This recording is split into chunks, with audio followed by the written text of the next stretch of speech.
Live from London, this is BBC News. Donald Trump wins the US presidential election, declaring his second term will usher in a new era of prosperity for America.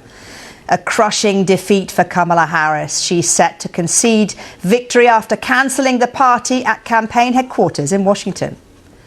Meanwhile, on the markets, the dollar saw its largest gain in 8 years and US stocks soared on Wall Street, but European markets remain more cautious in their reaction to Trump's victory. I'm Caitriona Perry in Washington. Over the next few hours, we'll be looking at just what a second Donald Trump presidency might look like and what it means for the United States over the next 4 years.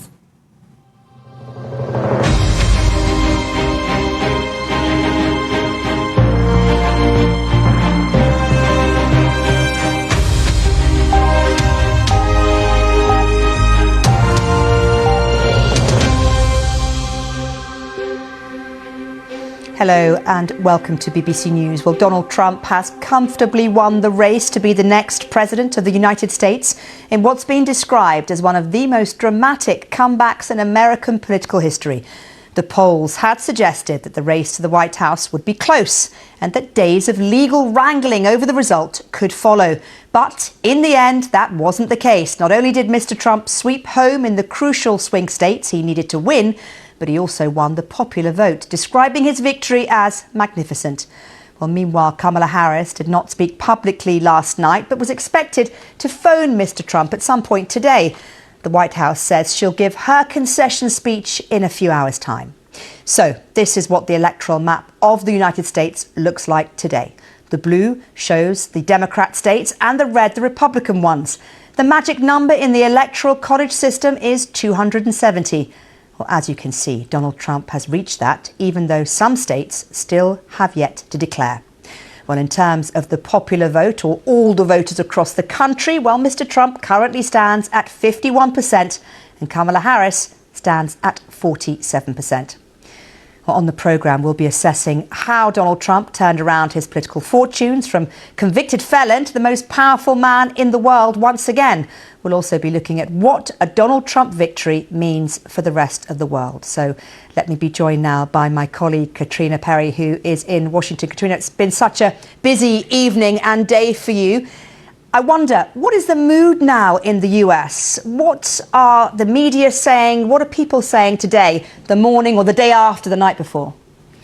Well, it depends what side of the fence you're on, right? If you're a Republican, you are absolutely jubilant at this point. The Donald Trump campaign, in fairness to them, had predicted this kind of a clean sweep. We're still counting in some of those swing states, but it does look like Donald Trump is going to carry them all. He's flipped control of the Senate. That's gone to the Republican Party, and they look set to hold on to the House of Representatives as well. So that gives tremendous power to Donald Trump when he takes office in January. So lots of issues outstanding, Maryam. Absolutely, yes. And I have to say, Caitriona, I want to just, I was watching you last night, your brilliant programme with our colleague Sumi, and here you are today. Where do you get your energy from, Caitriona? It's just the news, Maryam, isn't it? This is what we do. This is the business we do. And the US election is like the Super Bowl or an FA Cup final or something for me, really. You just want to be there in the thick of it. Fantastic. Well, listen, for viewers who want to stay in the thick of it, do stay with us here on BBC News.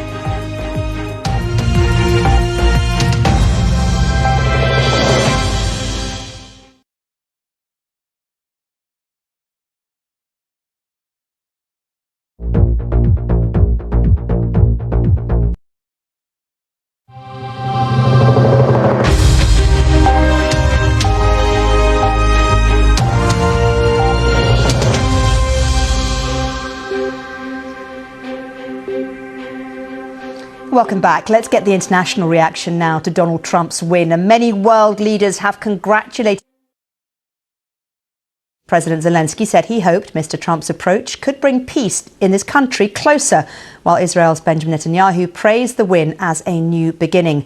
Well, it's to Israel where we head first to speak to our chief international correspondent, Lise Doucette, who's there for us. And Lise, I'm hearing that Mr. Netanyahu was the first foreign leader to call Mr. Trump to congratulate him. Significant. And finally, Mr. Trump's campaign was filled with him trolling the opposition as he did a full shift at McDonald's, mimicking Kamala Harris's first job. Have a look. This truck is in honor of Kamala and Joe Biden. Never touched by a human hand. Nice and clean. Right, well, there we go, Caitriona. Mr. Trump working at McDonald's, one of my favourites, actually, my favourite moments of the campaign. There have been so many, and it's been so meme-filled, hasn't it, given the prevalence of social media? Donald Trump is a master of marketing. I mean, you have to give the man credit for that since his early days as a real tour in the UK or in New York City, and then on through The Apprentice and his various campaigns for president. He really knows how to grab the attention. You saw him there getting into a bin truck. I mean, that was something that was quite negative for his campaign, those comments at the rally last week, and he turned it into something positive to the point where we saw people turning up to his rallies in the last few days kind of dressed as bin men, wearing the high-vis jackets, wearing the hard hat, going with that message that he developed. It shows it works, doesn't it, Caitriona? It shows that all of those kind of, big moments do work. They obviously struck a chord with the electorate. Absolutely, and as we were saying earlier, they're quick moments in your phone. They're much more cost and time efficient than traditional campaign events. They are indeed. Well, listen, thank you so much, Caitriona. You're watching BBC News. Thank you, all of you at home. I'm Maryam Moshiri in London.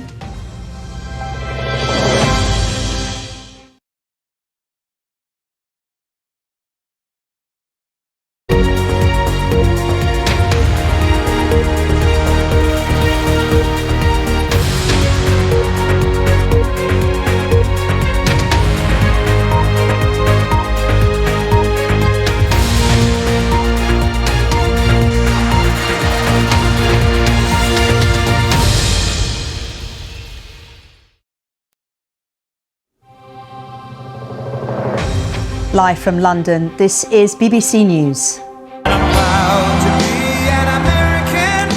Donald Trump wins the US presidential election, declaring his second term will usher in a new era of prosperity for America.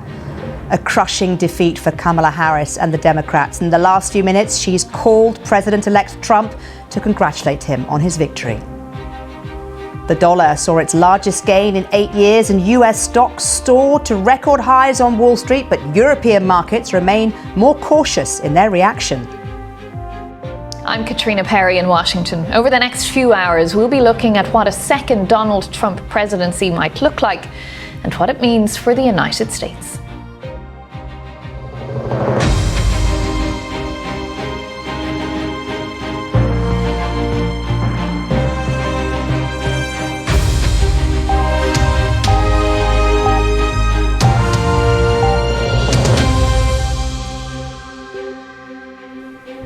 Hello and welcome to BBC News. I'm Maryam Moshiri. Well, the US Vice President Kamala Harris has, in the last few minutes, called Donald Trump to congratulate him on winning the 2024 presidential election. One of her senior aides has said this after a bitter and contentious race. The aide said Ms. Harris discussed with Mr. Trump the importance of a peaceful transfer of power and being a president for all Americans. Well, Donald Trump's victory has been described as one of the most dramatic comebacks in American political history. Kamala Harris didn't speak publicly last night, but the White House says she'll give her concession speech in around a couple of hours' time. Well, in the past hour, the BBC's broadcast partner, CBS, has called the swing state of Michigan for Mr. Trump, taking him to 291 electoral college votes, 21 more than he needed to win. In terms of the popular vote, or voters across the country, Donald Trump currently stands at 51%, Kamala Harris at 47%. Well, on this programme, we'll be assessing how Donald Trump turned around his political fortunes from convicted felon to the most powerful man in the world once again. We'll also be looking at what Donald Trump means in terms of his victory for the rest of the world. I'm joined now by Caitriona Perry, my colleague in Washington. Caitriona, it's been a very, very busy 24 hours or so for you. And here you are back on the programme. And I've got to ask you, what has the reaction been in the United States to the Trump victory?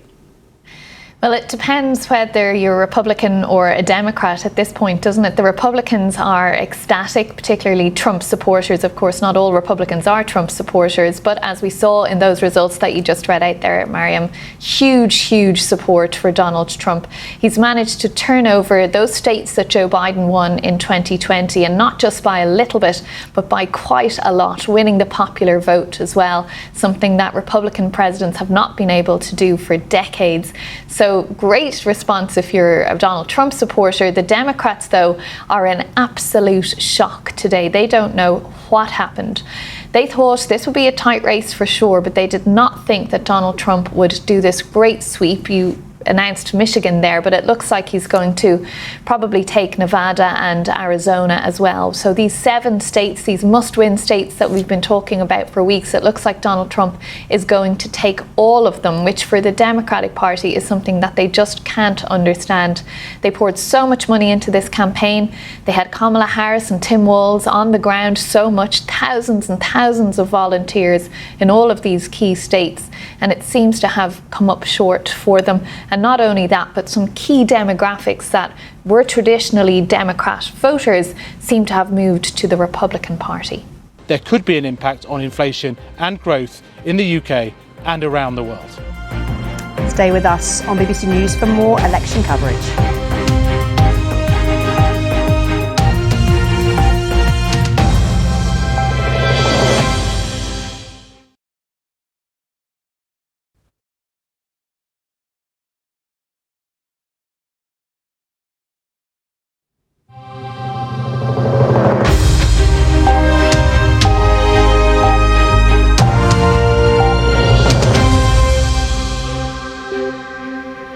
Hello and welcome back to this special US election programme. I'm Maryam Moshiri in London. And I'm Caitriona Perry in Washington. Here in the United States, Republicans and Democrats getting used to the idea of a new term of Donald Trump as the 47th president. Maryam, what has been the international reaction to that news? Well, as you might imagine, Caitriona, there has been a lot of international reaction to Donald Trump's win. Many world leaders have congratulated Mr. Trump on his victory. Ukraine's President Zelensky said he hoped Mr. Trump's approach could bring peace in his country even closer, while Israel's Benjamin Netanyahu praised the win as a new beginning. Well, our chief international correspondent, Lise Doucette, is in Jerusalem, where it's emerged that one of the first world leaders to call Mr. Trump to congratulate him on his victory was Mr. Netanyahu. Well, I asked Lise how significant that call was. And finally, Trump's campaign was filled with him trolling the opposition as he did a full shift at McDonald's. Have a look at this, and the dump truck as well.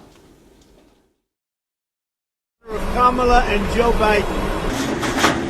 Never touched by a human hand. Nice and clean. I mean, I don't know about you, Caitriona, but I'm rather partial to a McDonald's chip. I'm sure that President Trump is as well. At least I've heard he is. Anyway, thank you to all of you viewers watching this special programme. I'm Maryam Moshiri in London.